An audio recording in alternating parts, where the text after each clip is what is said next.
afternoon. I am Manvit, and we have the privilege of speaking with Mr. Sandeep Chaudhary, the renowned journalist of Rajpur, representing News 89, and he has crossed 1 million followers on Facebook. आज हम उनसे कुछ questions पूछेंगे ताकि हम उनकी journey के बारे में जान पाएं। तो आपने जर्नलिज्म का करियर कैसे स्टार्ट किया? आपका बहुत बहुत धन्यवाद। आपने मेरे को स्टूडियो में बुलाया। और आप चितकारा की स्टूडेंट हैं। चितकारा यूनिवर्सिटी अपने एरिया की छोड़ो, पूरे भारत में एक बहुत अच्छी यूनिवर्सिटी है जिसको कहा जाता है, जहाँ से बच्चे निकल के बहुत अच्छे अच्छे चैनल्स में काम करते हैं जाके। तो खैर हमारा तो न्यूज़ 89 पंजाब एक छोटा सा चैनल है कि आप मेरा इंटरव्यू लेने आए, मेरे बारे में पूछने आए, तो आपका बहुत बहुत धन्यवाद। आपने जर्नलिज्म पे आपको इंटरेस्ट कैसे आया और करियर कैसे ऑप्ट किया आपने?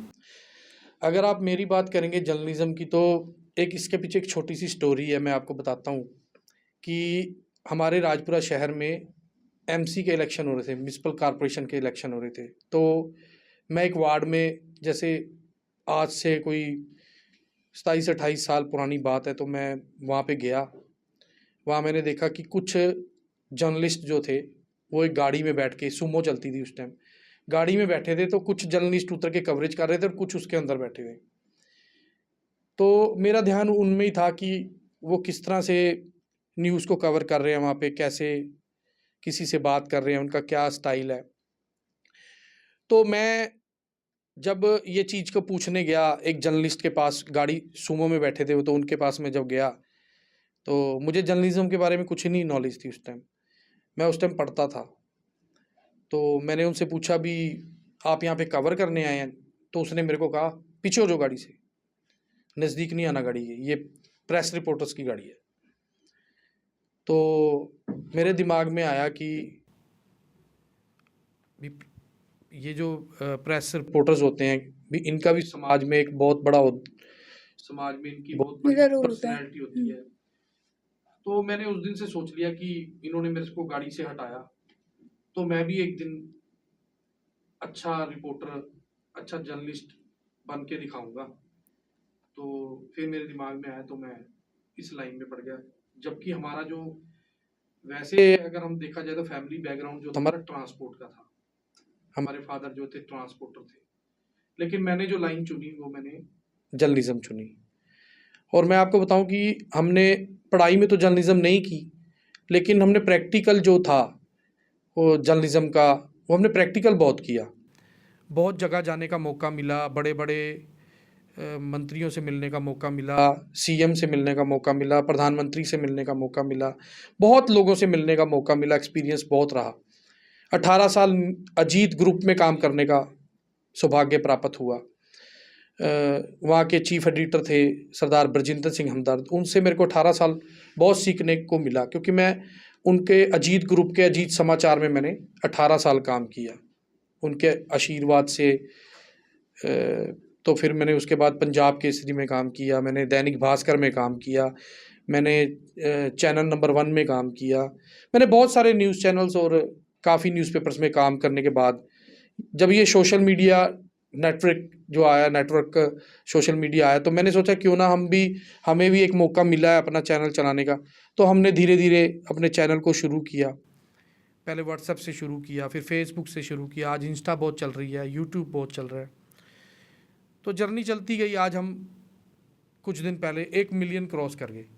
अपना न्यूज़ चैनल जो है न्यूज़ 18 पंजाब 1 मिलियन क्रॉस कर गया। तो आज के डिजिटल जर्नलिज्म में तो आपको क्या डिफरेंस लगता है? देखो, मैंने न्यूज़पेपर में भी काम किया है, और सोशल मीडिया है जो आज का, ये बहुत फास्ट है।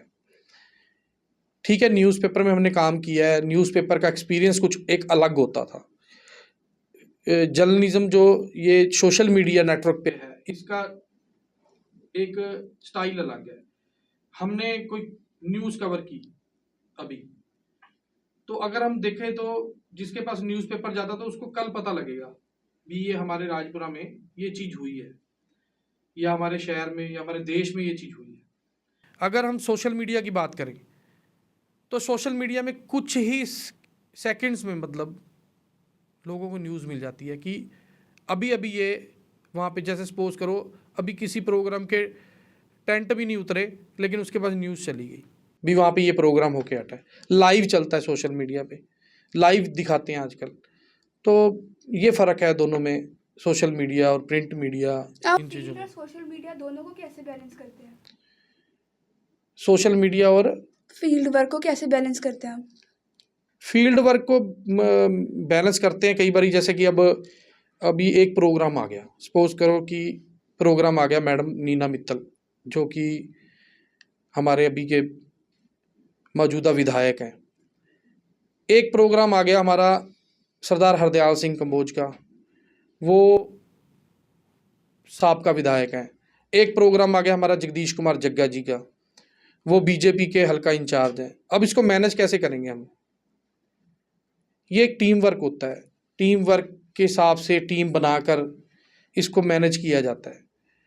तो किसकी न्यूज़ पहले लगानी है, किसकी बाद में लगानी है, ये एक सोशल मीडिया नेटवर्क का एक बहुत बड़ा पार्ट है। हमारे चैनल्स का भी हमने कि इसको किस तरह से मैनेज करना है, किस तरह से टीम ने काम करना है। क्योंकि जो चीफ एडिटर होता है, जैसे कि मैं न्यूज़ 89 का डायरेक्टर चीफ एडिटर हूँ, तो इस चीज़ को मैनेज करने के लिए एक टीम हमने बनाई होती है जो ये सारी चीज़ को मैनेज करती है। तो उस टीम से हम इस चीज़ को मैनेज करते हैं कि कैसे एक टाइम में हम इस चीज़ को मैनेज करें सारा। तो आज के टाइम पे यंग जर्नलिस्ट को क्या टिप्स देना चाहेंगे कि वो हर चीज़ जर्नलिज्म पे अच्छे से मैनेज कर ले? देखो, मैं तो ये कहूँगा आजकल जर्नलिज्म का ज़माना है, जर्नलिज्म की होती है, हर एक बंदे ने बहुत कुछ सीखने को मिलता है। लेकिन जर्नलिज्म पढ़ने से पत्रकारिता नहीं आती है, पत्रकारिता आती है फील्ड में काम करने से। भी हम लोग ये सोचें कि आज आप जर्नलिज्म कर रहे हैं एक बहुत बड़े इंस्टीट्यूट से, चितकारा यूनिवर्सिटी का नाम है, वहाँ पे स्टूडियो हैं बहुत बड़े बड़े, मतलब आप वहाँ से पढ़ के आए हैं, पढ़ के आप घर में बैठ जाओगे और आप प्रैक्टिकल नहीं करोगे, तो मेरे हिसाब से आपका वहाँ पढ़ने का कोई फ़ायदा नहीं है। प्रैक्टिकल बहुत ज़रूरी है फील्ड में। जैसे कि अब आप सुबह चितकारा जाते हैं 9 बजे, आपका जो कॉलेज यूनिवर्सिटी लग जाती है, उसके बाद आपको 5 बजे किसी का रात तक भी लग रही हैं क्लासेस वहाँ पे। तो उसके बाद आपने क्या करना है? आपने घर आके सिर्फ पढ़ाई करनी है। पढ़ाई के साथ साथ प्रैक्टिकल ज़रूरी है। आपके नज़दीक कोई न्यूज़ चैनल है तो आप कोशिश कर सकते हो कि पार्ट टाइम में कुछ न्यूज़ कवर करो, जाके आप उनके पास जाओ। हमारे न्यूज़ चैनल है, जैसे हमें कोई स्टोरी दो बना के आप, तो अगर हमें आपकी स्टोरी अच्छी लगेगी तो हम आपकी सोशल मीडिया पे डालेंगे, 1 मिलियन लोग देखेंगे आपको, तो पूछेंगे वो ये बच्चा कौन है। हम भी कहेंगे कि चितकारा का यूनिवर्सिटी का जो ये बच्चा स्टूडेंट है। तो लोगों को आपके टैलेंट का पता लगता है, आपकी प्रैक्टिस होती है प्रैक्टिकल में। पढ़ने से ठीक है, पढ़ाई बहुत ज़रूरी है, लेकिन जर्नलिज्म पढ़ने से आप फील्ड में काम करना नहीं सीखते हैं। फील्ड में आपको मेहनत करनी पड़ेगी। जब आप मेहनत करेंगे, धूप में जाएंगे, अब मेरा रंग देख रहे हैं ना आप, सारी टैनिंग है मुंह पे। ये टैनिंग अगर मैं घर में बैठता तो शायद ना भी होती। आपके चेहरे पे नहीं है टैनिंग, आप घर में बैठे हो, पढ़ाई करके आते हो, चितकारा के एसी कमरे हैं, वहाँ से पढ़ाई करते हो। जर्नलिज्म का असली मतलब ही फील्ड वर्क है। फील्ड में जब आप जाओगे, इतने चीकड़ में उतरोगे, गारे में उतरोगे, कई बारी लाठी चार्ज हो जाता है, भागना पड़ता है। यहाँ उमा भारती आए थे, मेरे सिर पे बहुत जोर से डंडा पड़ा था। पुलिस ये थोड़ा देखती है भी जर्नलिस्ट है का कौन है। उस टाइम तो लाठी चार्ज हो गया ना, उन्होंने तो सबको भगाना है, चाहे जो मर्जी है। यहाँ बहुत जोर से, आज से 18-19 साल पुरानी बात है, बहुत जोर से डंडा पड़ा था ये फाटकों पे, ठीक है ना। मतलब बहुत कुछ सीखने को मिलता है। अगर आप देखें भी जर्नलिज्म में भी, मतलब ये है कि एक आपने आई कार्ड ले लिया और एक माइक ले लिया तो आपकी रिस्पेक्ट हो रही है। कुछ लोगों ने जर्नलिज्म को ख़राब भी किया हुआ है, लोग गलत निगाह से भी देखते हैं इसको, कुछ अच्छी निगाह से भी देखते हैं। वो आपके हाथ में कि आपने इस जर्नलिज्म को कौन से रास्ते पे लेके जाना है। तो ठीक है, मुश्किलें आती हैं। प्रैक्टिकल की बात कर रहे थे आप, प्रैक्टिकल ज़रूरी है, धूप में जाना पड़ता है। किसी ने आना है, आप कवर करने जा रहे हो सीएम को, सीएम ने आना है 1 घंटे के बाद, जो टाइम दिया आपको, तो आपको 1 घंटा उसका इंतजार करना पड़ेगा अगर आपको अच्छी स्टोरी करनी है तो प्रैक्टिकल बहुत ज़रूरी है। सर, आप न्यूज़ स्टोरी के लिए सोर्सेज कैसे फाइंड करते हैं? सोर्सेज देखते हैं, वैसे तो रोज़ की रोज़ न्यूज़ जो है, रिपोर्टर्स जो हैं वो फील्ड में काम करते हैं, आम रूटीन की न्यूज़ आती होती हैं। मज़ा उस चीज़ में आता है जो आपने अपनी तरफ से क्रिएट किया। आपने जाके झुग्गी झोपड़ियों में दिखाया कि लोग किस तरह की ज़िंदगी जी रहे हैं, लोगों को नहीं पता। लोग, अभी यहाँ थोड़े दिन पहले हमारे राजपुरा में आग लगी थी, ये अंडर ब्रिज के पास, सुना होगा आपने, है ना? महीने पहले लगी थी, हमारी स्टोरी लगी थी। अगर वो न्यूज़ चैनल पे स्टोरी ना लगती, आप क्या समझते हो कि उन लोगों की मदद हो सकती थी? नहीं, बिल्कुल नहीं। आपके फादर को कैसे पता लगता?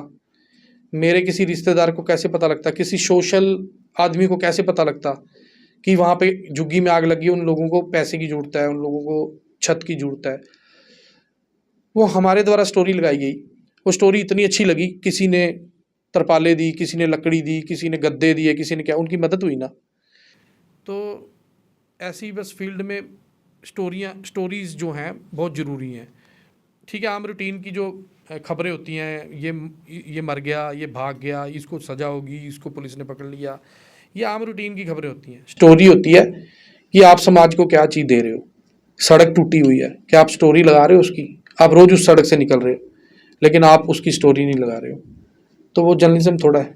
उसकी स्टोरी लगाओ ना, ताकि सरकार तक बात पहुंचे कि सड़क जो है टूटी हुई है, हम टैक्स भरते हैं, उनको बताओ भी ये सड़क टूटी हुई है। सरकार को आईना दिखाना एक अच्छे रिपोर्टर्स का पहला फर्ज है, जो सरकार को आईना दिखाए। सरकार को आईना जब दिखा दोगे आप, तो उस पर कार्रवाई होगी, सड़क बनेगी, तो आपके दिल को संतुष्टि होगी जब आप वहां से निकलोगे कि ये मैंने कल स्टोरी लगाई थी और इसका काम शुरू हो गया। पब्लिक वेलफेयर में हेल्प करते हैं जर्नलिस्ट। बिल्कुल करती ही पब्लिक। हम लोग जो है वो पब्लिक वेलफेयर के लिए ही बने हैं।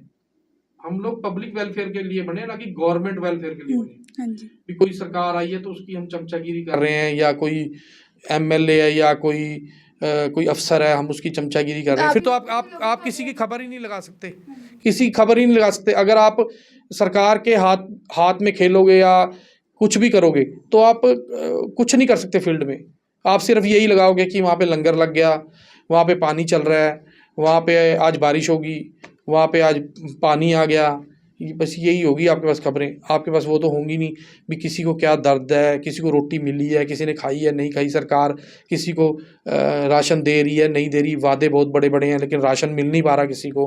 ठीक है ना, बिजली कह रहे हैं कि 24 घंटे है, लेकिन बिजली आ नहीं पा रही है, फिर भी हम कह रहे हैं 24 घंटे है। ठीक है ना, ये चीज़ें कौन दिखाएगा? अपने जर्नलिस्ट दिखाएगा। टॉपिक्स को आप कैसे कवर करते हैं? वो तो बहुत मतलब बहुत खतरनाक चीज़ है। उसके पीछे भी कई बारी अपने ऊपर हमले भी करवाए हैं। शायद आपको पता हो, इस चीज़ के पीछे मैंने जेल भी काटी है, 1 महीना मैं जेल भी गया हूँ। ठीक है, कोई अच्छी खबर लगाओगे शायद किसी को पिंच भी करेगी। अगर आप 100 बंदे को खुश करोगे ना, तो उसमें से 2-4 नाराज भी होंगे, क्योंकि वो खबर जो है उनको कहीं जाके कोई दिक्कत परेशानी भी देगी। तो वो दिक्कत तो आती है। देखो, जर्नलिज्म करनी है तो फिर इन चीज़ों को तो आपको देख के चलना पड़ेगा कि आपको जान का खतरा भी है। अगर आप सरकार के बारे में बोलोगे कुछ, तो कल को आपको नुकसान भी उठाना पड़ सकता है उसका। ये चीज़ें तो देखो, अगर आपने एक अच्छा पत्रकार बनना है तो इन चीज़ों को आपको फेस करके चलना पड़ेगा। आपने कौन सी ऐसी स्टोरी कवर करी जो आपकी लाइफ में बहुत इंपॉर्टेंट रही हो? मैंने तो अपनी लाइफ में, मेरे को 25 साल हो गए हैं, आज 26 साल, मैंने तो अपनी लाइफ में बहुत स्टोरी ऐसी करी है जिसने आपकी लाइफ में इम्पैक्ट डाला। मेरी लाइफ में तो तकरीबन स्टोरी मैं यही सोच के करता हूँ कि ये मेरी लाइफ का पार्ट है। कि मेरे को, अगर मैं ये स्टोरी करूँगा तो मेरे को रात को नींद अच्छी आएगी, भी मुझे ऐसे लगेगा कि मैंने किसी की मदद की है, तो लोगों की आवाज़ उठाई है। अब मैं किसी एरिया से मुझे फ़ोन आ जाता है कि यहाँ पे सीवरेज की प्रॉब्लम है। आप ये सोच के चलो कि जब आपको फ़ोन आया कि आपके फलानी जगह पे सीवरेज की प्रॉब्लम है, आपको एक बार फ़ोन आया, आप नहीं गए, आप 2 बार फ़ोन आया, आप नहीं गए, आपको ये लगता है कि जो सीवरेज बोर्ड का एसडीओ है वो मेरा दोस्त है, अगर मैं खबर लगाऊंगा वो नाराज़ हो जाएगा। एमएलए साहब से मेरी बनती है, अगर मैं ये खबर लगाऊंगा तो एमएलए साहब नाराज़ हो जाएंगे। अगर मैं ये खबर लगाऊंगा तो नगर कौंसल के ईओ मेरे से नाराज़ हो जाएंगे। तो यार, अब मैं खबर लगाऊं या ना लगाऊं?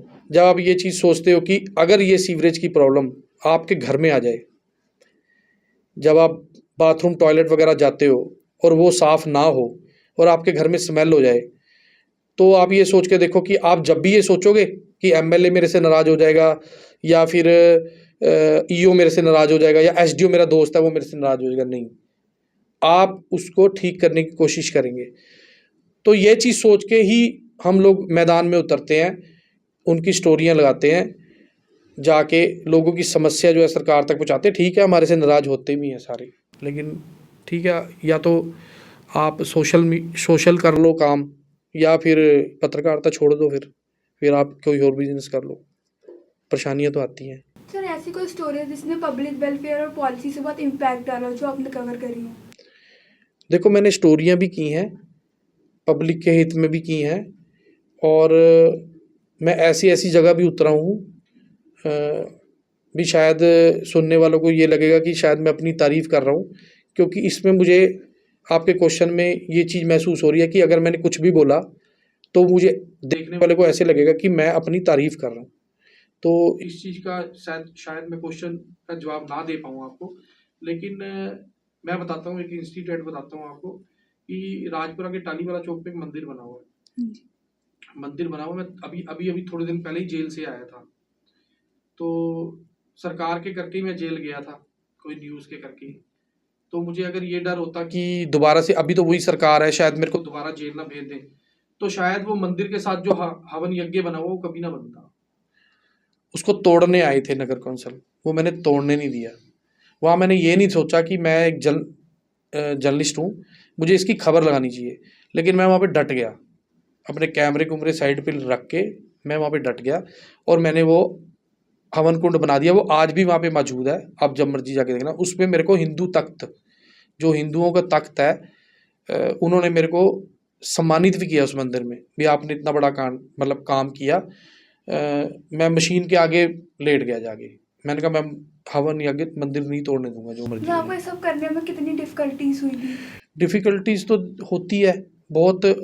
ये अब शायद मेरे को दोबारा जेल जाना पड़ जाता, मेरी फैमिली को दोबारा से फेस करना पड़ जाता सब कुछ।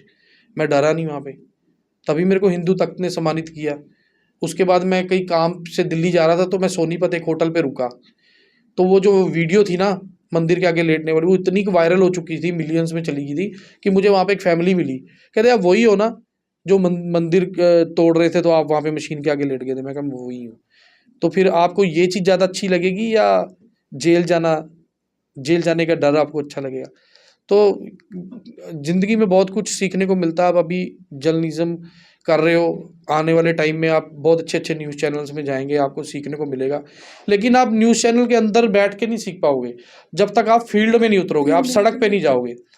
आपको अच्छी जॉब मिल जाएगी, आप अच्छे एक एंकर बन जाओगे, आप एसी में बैठ के न्यूज़ बोलोगे, ठीक है, लेकिन आप जब तक फील्ड में नहीं उतरोगे। आप देखो, एक न्यूज़ चैनल्स के मैंने देखा, बड़े बड़े पत्रकार हैं, वो स्टूडियो में तो बोल रहे होते हैं, वो कभी कभी फील्ड में भी नजर आते हैं। वो फील्ड में क्यों जाते हैं?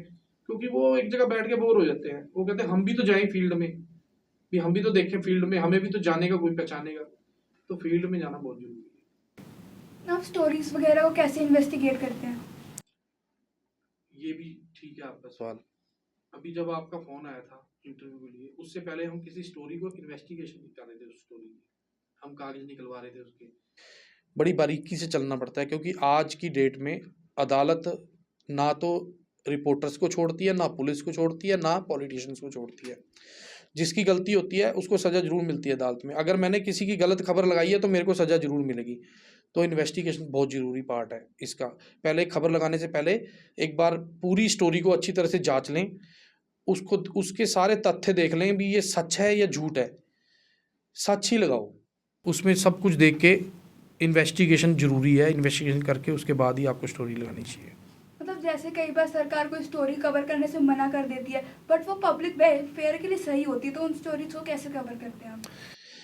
ये भी आपका बहुत ज़बरदस्त मतलब एक सवाल ऐसा है कि इसका आंसर देना बहुत मुश्किल है।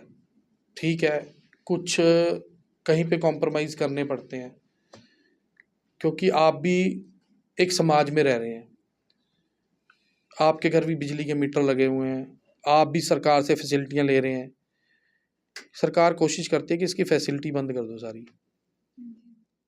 जब आपकी फैसिलिटी बंद हो जाएगी, अकेले आप परेशान नहीं होंगे, आपकी फैमिली भी सफ़र करेगी इसको। ठीक है, कुछ स्टोरियाँ ऐसी होती हैं जो शायद सरकार के कहने से पत्रकार हैं जो ड्रॉप कर देते हैं उस चीज़ को। वैसे मेरे हिसाब से नहीं करनी चाहिए। नहीं करते, उन पे क्या इम्पैक्ट आता है? इम्पैक्ट मैं आपको बता रहा हूँ, उनकी फैमिलियाँ भुगतती हैं, फिर उनको जेल जाना पड़ता है। अभी पीछे एक अमृतसर की लड़की को जेल भी जाना पड़ा था, उसने स्टोरी लगाई थी। मतलब इसमें जर्नलिस्ट की फैमिली को क्यों भुगतना पड़ता है? जर्नलिस्ट इंडिविजुअल खुद ही कवर कर रहे हैं स्टोरीज। वो सरकार या कुछ भी पॉलिटिकल बंदे हैं, वो फिर ब्लैकमेल करते हैं ना फैमिली को परेशान करके, कि ये बंदा चुप करके बैठे। भी हमारे खिलाफ ना बोले। ये सब कुछ एक ज़िंदगी का पार्ट है, वो आप आगे आगे जब फील्ड में उतरेंगे तो आपको सारा कुछ पता लगेगा। Thank you very much. Thank you जी, आप हमारे स्टूडियो है, आपका बहुत बहुत थैंक यू, धन्यवाद। आपने हमारे लिए टाइम निकाला। Thank you.